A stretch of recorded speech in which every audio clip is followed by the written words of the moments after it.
વર્ષ દરમિયાન ડેન્ગ્યુના 39, મેલેરિયાના 7 અને ચિકનગુનિયાના 2 કેસ નોંધાયા।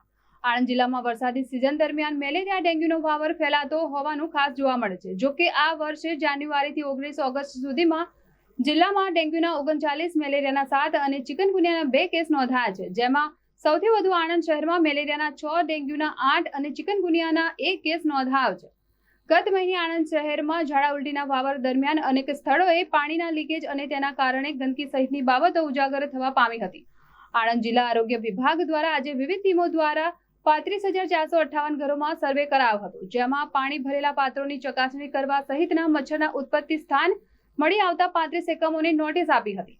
આ ઉપરાંત શાળાઓમાં વિદ્યાર્થીઓને મચ્છરના ઉત્પત્તિ અને તેને અટકાવવાના ઉપાયો અંગે વિડીયો નિદર્શન અને વ્યાખ્યાન થકી જાણકારી આપવામાં આવી હતી।